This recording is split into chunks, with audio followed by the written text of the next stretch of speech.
This is Sumit Kumar. I hope आप लोग बहुत अच्छा होंगे और बहुत अच्छा मैथमेटिक्स कर रहे होंगे। आज की वीडियो में हम लोग कॉम्प्लेक्स एनालिसिस पे बेस्ड क्वेश्चन का डिस्कशन करेंगे। और ये वीडियो से ऐसा NET aspirant, GATE aspirants, NBHM aspirants या जो भी पीएचडी का इंटरव्यू फेस करने जा रहे हैं उनको बहुत हेल्प देगा।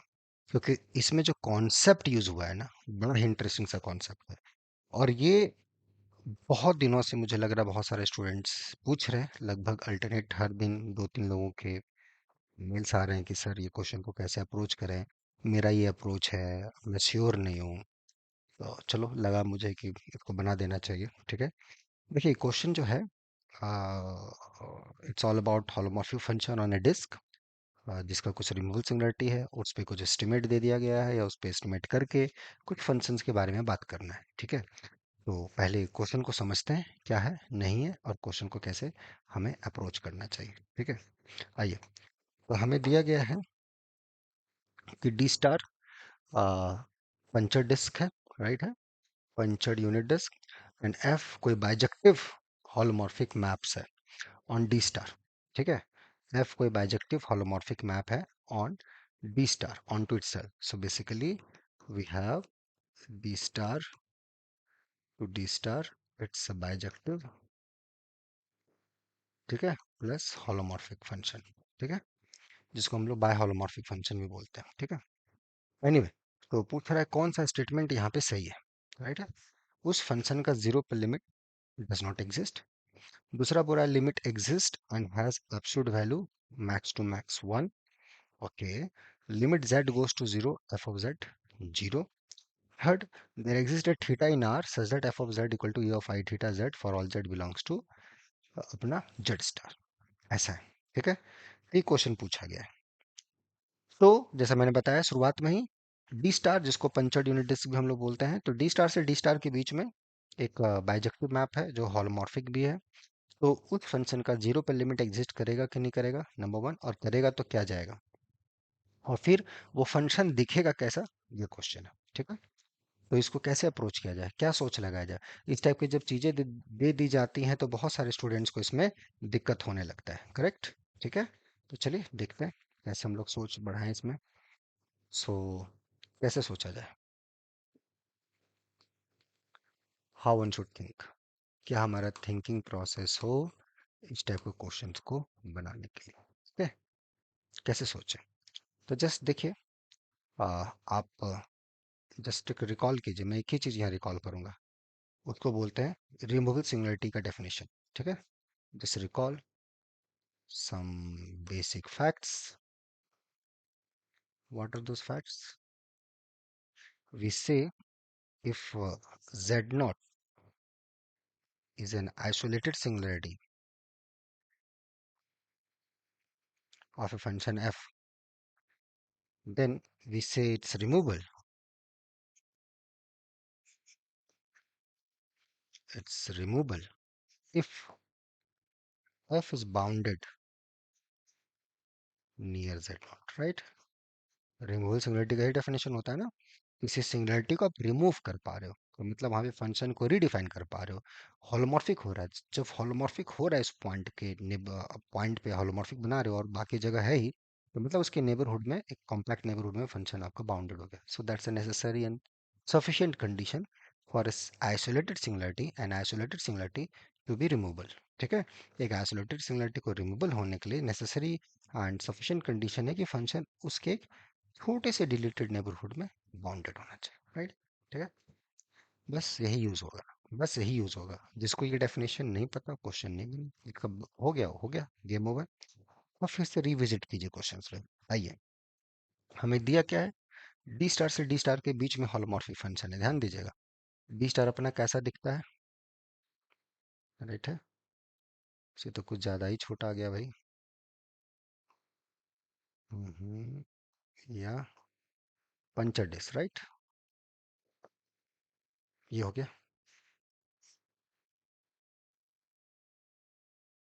ये भी कुछ ज्यादा ही छूट गया, राइट है। हाँ, सो यहाँ से यहाँ के बीच में आपके पास एक बाइजेक्टिव हॉलोमॉर्फिक फंक्शन है। तो यहाँ से ये पता चल गया, बाइजेक्टिविटी तो हमें अभी जरूरत नहीं है, बट ये है for all z. d minus zero. So अब बाकी जगह पे फंक्शन होलोमॉर्फिक है। f is holomorphic in this neighborhood plus bounded, right है, बाउंडेड है। तो by Riemann's f has removal singularity at zero. Function की सिंगुलरिटी जो जीरो पे थी आइसोलेटेड, ये आइसोलेटेड सिंगुलरिटी, सिंगुलरिटी हमारा आइसोलेटेड था जीरो पे, हाँ। क्यों? क्योंकि जीरो को छोड़ के हर जगह फंक्शन मेरा होलोमॉर्फिक है। तो एक जीरो का डिलीटेड नेबरहुड में मेरा फंक्शन होलोमॉर्फिक है। इनफैक्ट ये बड़े से बड़े नेबरहुड में मेरा फंक्शन होलोमॉर्फिक हो रहा है। तो छोटी चीजें हैं, बट क्लियर हो जाए तो क्वेश्चन बनाने में अच्छा लगेगा, राइट है। छोटी छोटी चीजें क्लियर रहेंगी तो दिक्कत नहीं होगा। So f has removal singularity at zero, right है। तो दैट मीन्स हम रिमूव कर सकते हैं सिंगुलरिटी को। We can redefine our function. हम फंक्शन को उस जगह पर रीडिफाइन कर सकते हैं, राइट है। एफ जीरो वहाँ पर हम अपना डिफाइन करके फंक्शन होलोमॉर्फिक हो गया पूरे डिस्क में। और इसका जो लिमिट आएगा, क्या आएगा अभी पता नहीं है, उसको डब्ल्यू नॉट बोल देते हैं। डब्ल्यू नॉट किसको, जीरो पे डिपेंड कर रहा है, ठीक है, इसलिए डब्ल्यू नॉट लिखा है। अदरवाइज जनरल पॉइंट होता है डब्ल्यू लिखते। Anyway, so it's W not. अब इस डब्ल्यू नॉट का मैं चॉइस पूछ रहा है कि भैया ये डब्ल्यू नॉट क्या है। इसका modulus less than equal to one है या ये जीरो होगा, इस चीज पे हमें चर्चा करनी है। पहला बात तो लिमिट एग्जिस्ट करेगा, ठीक है। तो चलिए लिमिट क्या आएगा ये हम लोग देखते हैं। इसके लिए पहला चीज, एक चीज हम लोग देखें, व्हाट इज गिवन। हमारे पास ये है कि function f z strictly less than one है for all z in puncture disc. And आपने ये बोल रखा है कि z goes to zero, f of z, इसकी लिमिट ये है। तो मॉडुलस वाइज अगर हम लोग जाएं, फंक्शन की लिमिट अगर एग्जिस्ट करती है तो उसकी मॉडुलस की भी लिमिट वही उसकी मॉड आ जाएगी। और ये जो वैल्यू है ये एक से छोटा है, स्ट्रिक्टली छोटा है। तो अगर फंक्शन की लिमिट एग्जिस्ट कर रही है और उसका बाउंड हमें दिया गया है, तो जो लिमिट आ रहा है उसका भी एक बाउंड मिल जाता है, राइट है। And that bounds can not cross one. One को ये क्रॉस नहीं कर सकता। मैक्स टू मैक्स वन हो सकता है। ऐसे जैसे कि फॉर एग्जाम्पल से एफ जेड आपने जेड दे दिया, फॉर एग्जाम्पल, राइट है। तो ये मॉड जेड तो अपना लेस देन वन है। बट लिमिट का जब बात करेंगे अंदर में, तो हो सकता है कि वन तक पहुंच जाए, राइट है। तो इस केस में तो नहीं हो रहा, यहाँ पे जीरो पे तो लिमिट जीरो आ रही है। बट मैं जनरल बता रहा हूँ, कोई फंक्शन है जिसकी सो एंड सो फोर्थ है, राइट है। ऐसा नहीं कि स्ट्रिक्टली एक से छोटा है तो लिमिट भी एक से स्ट्रिक्टली छोटा होगा, नॉट नेसेसरी। बहुत सारा फंक्शन आप देख सकते हो, वन माइनस एक्स है, राइट।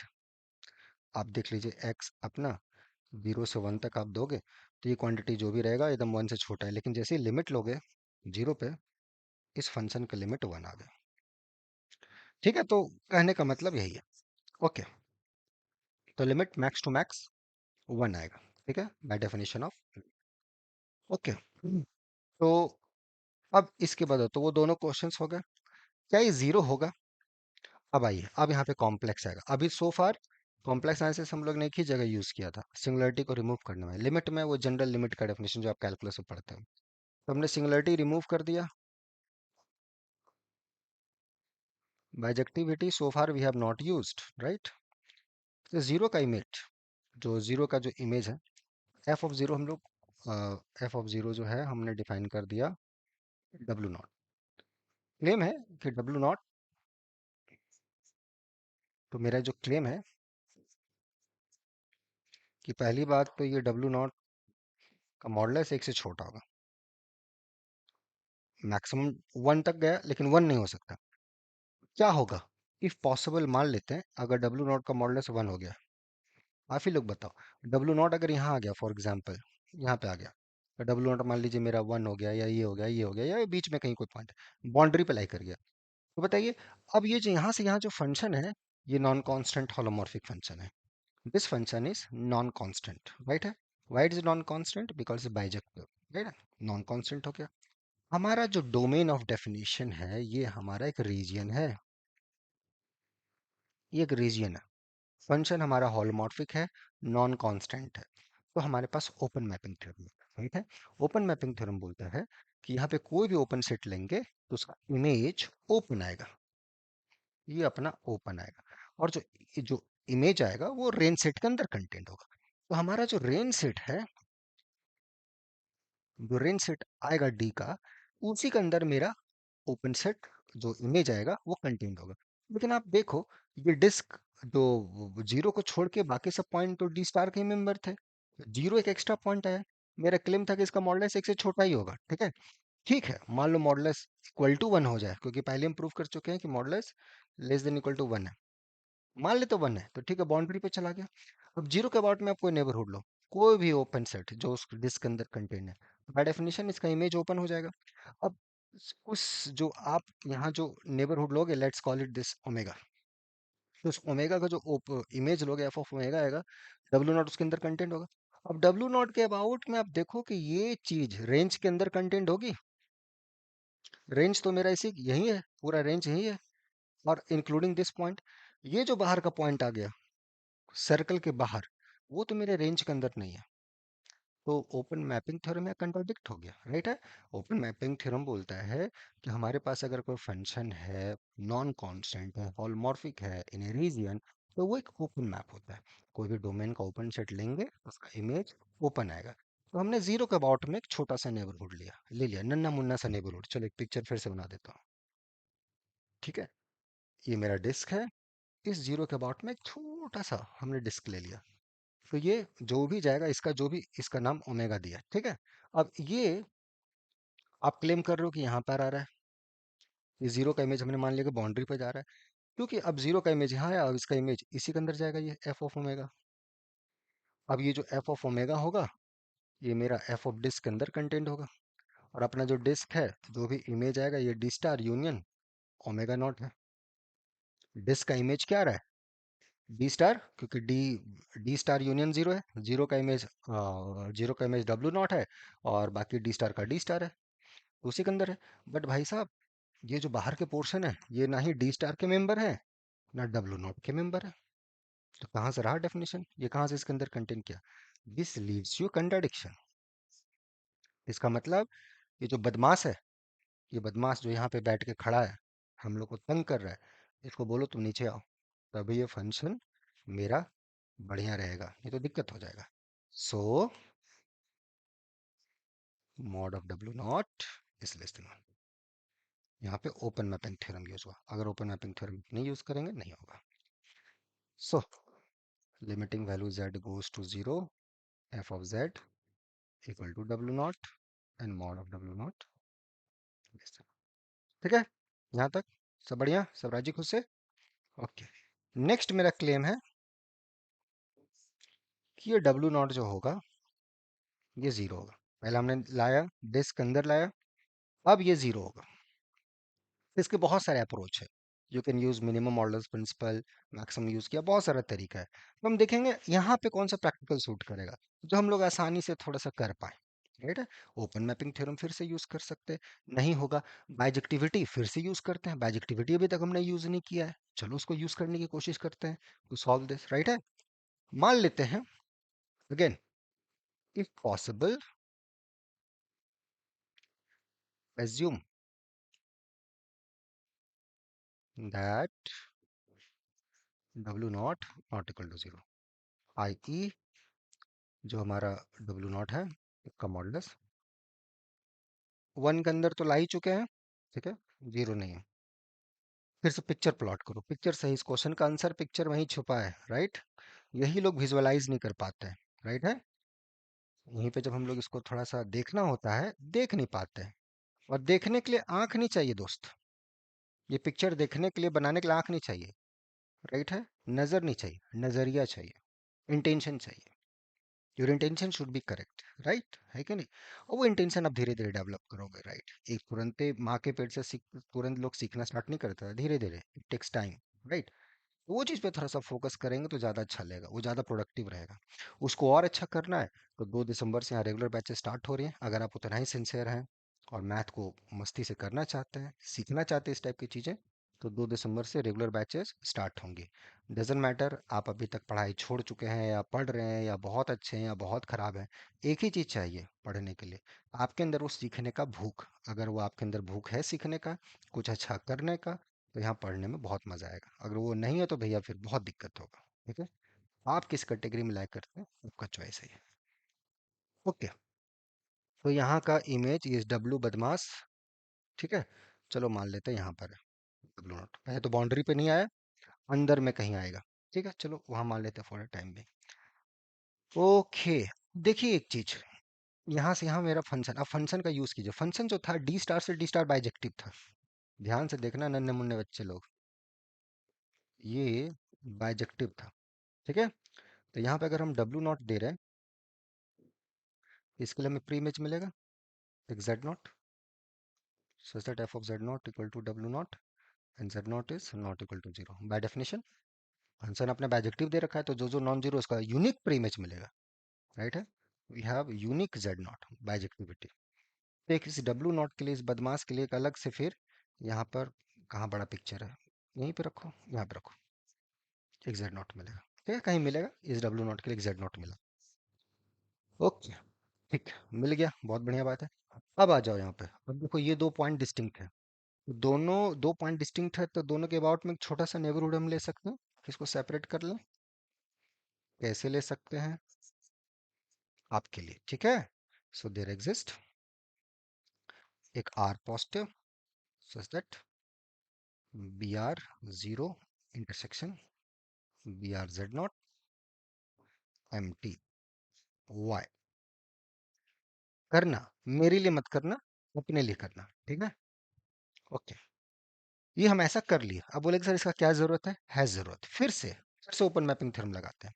अब ये देखो, ये एक ओपन सेट है, तो इसका इमेज ओपन आएगा, और ये जीरो का इमेज है डब्ल्यू नॉट, डब्ल्यू नॉट जो है वो जीरो का भी इमेज है, ध्यान दीजिएगा। आप बोलेंगे सर यहाँ तो बाइजेक्टिविटी कंट्राडिक्ट हो गई, नहीं, बाइजेक्टिव आपको डी में नहीं दिया है, डी स्टार में दिया है। ठीक है, और भी बहुत सारा एलिमेंट हो सकता है जिसका इमेज डब्ल्यू नॉट हो, ये आपको कैसे पता है कि नहीं है, ठीक है, हम लोग प्रूव करेंगे, नहीं पॉसिबल है। ओके, ठीक है, तो यहाँ तक ये पॉइंट आया। अब इसके बाद आप देखिए क्या आएगा, जेड नॉट, यहाँ तक ये आ गया, बहुत बढ़िया। तो ये इसका नाम ball of this and that, ठीक है। इसका थोड़ा पिक्चर हम लोग बड़ा बनाते हैं, ठीक है, तो ज़्यादा अच्छे से समझ में आएगा। पिक्चर हम लोग बड़ा बनाते हैं, ठीक है। तो ये एक बॉल यहाँ पर है, और एक बॉल यहाँ पर है, ठीक है। ये जीरो के अबाउट में है, और ये जेड नॉट के अबाउट में है, ठीक है। इसका ओमेगा वन नाम दे दीजिए, इसका ओमेगा टू नाम दे दीजिए, ठीक है। इधर भी आ जाइए, ठीक है। तो ये जो डब्ल्यू नॉट था, इसको कंटेन करने वाला एक एफ ऑफ ओमेगा वन हमें मिला, राइट है, वो ओपन हो जाएगा। और फिर इसी को कंटेन करने वाला एक एफ ऑफ ओमेगा टू मिला, ठीक है। ओके, पिक्चर वाइज, ठीक है, बाय ओपन मैपिंग थ्योरम, ठीक है, बिकॉज फंक्शन नॉन कांस्टेंट है, होलोमॉर्फिक ऑन ए रीजन। तो इसका इमेज ओपन, इसका इमेज ओपन, और दोनों में एक एक पॉइंट, कम से कम एक पॉइंट कॉमन है, वो डब्ल्यू नॉट है, क्योंकि जीरो का इमेज डब्ल्यू नॉट है, जेड नॉट का इमेज। अब ये देखो, ये दो ओपन सेट है, ध्यान से देखना, ये दो ओपन सेट है, राइट है, और उसके अंदर ये इंटरसेक्शन नॉन एम्प्टी हो रहा है,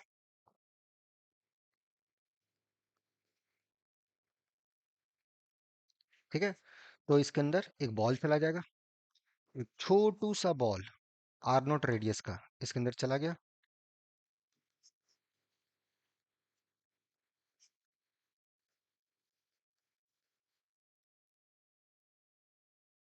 ओके, सब बढ़िया, ये बॉल चला गया। तो इसका मतलब देखना, इस बॉल के अंदर जो जो पॉइंट्स है, वो एफ ऑफ ओमेगा टू के अंदर है, तो इसका प्री इमेज यहाँ मिलेगा। देयर विल प्री इमेजेस, यहाँ पे बहुत सारे प्री इमेजेस मिलेंगे। So there exist Z one in omega one, पहले ले लेते हैं। ये एफ ऑफ ओमेगा वन अंदर है, तो यहाँ पे भी एक एलिमेंट मिलेगा, राइट है, बहुत सारे एलिमेंट। तो यहाँ से आप कोई एलिमेंट चूज करो, ठीक है, एक एलिमेंट चूज करो, डब्लू चूज करो, जो कि डब्लू नॉट के बराबर नहीं है। बॉल के अंदर बहुत सारे पॉइंट्स हैं, अनकाउंटेबली मेनी पॉइंट्स हैं। So you have Z one such that F of Z one equal to W. Same यही पॉइंट इस रेंज में भी है, तो इसके लिए डोमेन से एक पॉइंट मिलेगा, such that F of z two equal to omega. So आप ये देखो, f of Z one equal to f of z two, और ये ध्यान देना, जेड वन यहाँ से आ रहा है, और जेड वन जीरो के बराबर नहीं है, ये भी ध्यान देना, जेड वन जीरो के बराबर नहीं है, और जेड वन जेड नॉट के बराबर नहीं है। Why? So you got this, जहाँ पे कि Z one Z two D star का मेंबर है, ऐसा हर डब्ल्यू के लिए। इस डी स्टार के अंदर ये जो बॉल हमने, जो बॉल डब्ल्यू नॉट के बाद नेबरहुड लिया, वहाँ जितने भी पॉइंट है डब्ल्यू स्टार को छोड़ के, हर एलिमेंट का हमें दो दो प्री इमेजेस मिलेगा, कि यहाँ मिलेगा और यहाँ और वो यूनिक होगा। यहाँ पे भी एक ही मिलेगा बाई डी स्टार का डेफिनेशन, ठीक है। अब देखो यहाँ क्या कंट्रडिक्शन आया। अब यहाँ से क्या कंट्रडिक्शन आया, फंक्शन आपने दे रखा था हमें बाइजेक्टिव, ठीक है। तो बाइजेक्टिविटी से देखो, ये बाइजेक्टिविटी से फिर यहाँ से आ जाएगा कि चलो बाइजेक्टिव आपने दिया है तो Z one equal to Z two हो जाएगा। But can you see this is possible? ये पॉसिबल है क्या जेड वन जेड टू? ये जेड वन बदमाश यहाँ पर है, जेड वन यहाँ पर है, दोनों बराबर कैसे होगा? दोनों डिजॉइंट सेट है। So this leads a contradiction, मतलब बाइजेक्टिविटी हमारा लॉस्ट हो गया। अगर डब्ल्यू नॉट आप जीरो नहीं लेंगे तो फंक्शन फिर बाइजेक्टिव नहीं रहा। आपने डी स्टार में बाइजेक्टिव दिया था ना, डी स्टार में बाइजेक्टिविटी लॉस्ट हो गई, क्योंकि डब्ल्यू जो मेंबर है वो डब्ल्यू नॉट के अबाउट में एक छोटा सा नेबरहुड लिए हैं, जाके जीरो उसके अंदर ना है। तो ऐसा नेबरहुड हम चूज कर सकते हैं, चूज कर सकते हैं। ये जीरो डब्ल्यू नॉट पे जो डिस्टेंस होगा, छोटा नेबरहुड ले लेंगे ना हम, छोटा कितना छोटा, जितना हम सोच सकते हैं, राइट है, जितना छोटा सोच। तो कभी कभी जिंदगी में उस टाइप का छोटा सोचना भी बहुत फायदेमंद होता है, मैथ के सेंस में, ठीक है। तो ये हो गया, ऐसा नेबरहुड लिए, खत्म, कहानी खत्म हो गया, ओके टाटा बाय बाय, गेम खत्म हो गया यहाँ पर, ठीक है। सो इसके हिसाब से यहाँ पे एक एलिमेंट, यहाँ का एलिमेंट मिल गया by definition of images, right है। किसी रेंज सेट में कोई पॉइंट है तो उसका प्री इमेज, रेंज सेट में जो, तो मैंने कम से कम एक प्री इमेज मिला, कम से कम एक, कम से कम एक, कम से कम क्या, यहाँ इसका भी इमेज वहाँ, उसका भी इमेज यहाँ, तो वो दोनों डिजॉइंट हो गए। अब ये सब डी स्टार के मेंबर्स हैं और सब सेम जगह जा रहे हैं, ये कैसे पॉसिबल होगा? इसका मतलब आपका डब्ल्यू नॉट जीरो हो गया। So limiting value z goes to 0, 0, that is f of 0। Function removal singularity था, वहां पे सिंगुलरिटी आपने ये डिफाइन कर दी। इसका मतलब है, अब डी से डी के बीच में बाइजेक्टिव प्लस होलोमॉर्फिक हो गया, पहले डी स्टार में था। अब बाकी नॉन जीरो कॉम्प्लेक्स को नॉन जीरो कॉम्प्लेक्स पे मैप कर रहा था, वहाँ बाइजेक्टिव था, और जीरो को जीरो पे गए तो बाइजेक्टिविटी हो गई, bijective holomorphic. And you know the bijective holomorphic function D से डी कैसा लिखता है? It's automorphism, it's some e i theta, right है, अपना alpha minus z, one minus alpha bar of z. Alpha की ये प्रॉपर्टी है, जहाँ जेड की जगह अल्फा पुट करेंगे तो जीरो होगा, राइट है। अल्फा इज सच जहाँ एफ ऑफ अल्फा जीरो हो। हेयर अल्फा आपका जीरो है, तो f of z e of i theta minus z upon one. तो माइनस अपना कॉमन कर लेंगे, ये again one minus i psi लिख दीजिए of z. Psi is some angle zero से टू पाई के बीच में। Done, that's a complete proof, that's a complete proof, no हवाबाजी, नो हवाबाजी, हर चीजें एक एक चीज दिया गया, राइट है। बहुत लोग थे इसके लिए, बहुत दिन से परेशान थे, तो चलो थोड़ा सा भी कमिटमेंट से इसलिए थोड़ा बिजी है, बट जैसे ही समय मिलेगा कुछ और भी सॉल्यूशंस मैं दूंगा। लेकिन ये देखो, उद्देश्य ये सॉल्यूशन बनाना नहीं है, ये क्वेश्चन देना जरूरी नहीं है। ये क्वेश्चन तो आ गया, इससे कोई खास इंपॉर्टेंस नहीं है। इस इंपॉर्टेंट ये होता है कि आप क्या सीख रहे हो और कैसे सीख रहे हो, आप किस तरीके से सीख रहे हो, और इससे भी इम्पोर्टेंट कैसे चीज़ों को सोच रहे हो मैथमेटिक्स को, वो आपको बेहतर करना है। वो अगर करोगे ना, तो चलो थोड़ा देर के लिए आप फेल भी कर जाओगे, ये जो आने वाला एग्जाम है, चलो मान लेते फेल करोगे, आने वाला जून भी फेल करोगे, आने वाला दिसंबर भी फेल करोगे, लेकिन आगे आप अच्छा करोगे मैथमेटिक्स में, इसका 100% गारंटी है। और ये सब इधर उधर ये जुगाड़ तुगाड़ करके कुछ लोग अभी पास कर जाएंगे, लेकिन आगे रोना ही है, रो रहे हैं बहुत सारे। बहुत लोग के मेल आते हैं कि सर पीएचडी में 2 साल हो गया, बहुत फ्रस्ट्रेटेड फीलिंग हो रही है, कुछ हो नहीं रहा। क्यों? फाउंडेशन ही गायब है। तो उस पर थोड़ा सा काम कीजिए, ठीक है। उस पर कीजिएगा, थोड़ा अच्छा लगेगा। उसमें लगता है कि हम लोग कुछ आपको सहयोग कर सकते हैं, मोस्ट वेलकम। 2 जुलाई से यहाँ रेगुलर बैचेस स्टार्ट होंगी, 2 जून से 2 दिसंबर से। तो जो लोग हैं, अगला आने वाला एग्जाम 6-7 महीने के बाद के लिए, जो अच्छे से मज़े से पढ़ना चाहते हैं, गणित को सीखना चाहते हैं, और जिनके अंदर गणित सीखने की क्यूरियोसिटी है, साथ साथ एग्जाम भी जिनको पास करना है, दोनों चीजें, दोनों कॉम्बिनेशन अच्छा होना चाहिए, बैलेंस होना चाहिए, फिर मजा आएगा, ठीक है। बाकी मजे से रहिए, हम लोग साथ में मिलते हैं नेक्स्ट वीडियोस में। होप आपको बहुत अच्छा लगा होगा, ठीक है। Till then enjoy the subject, take care, bye.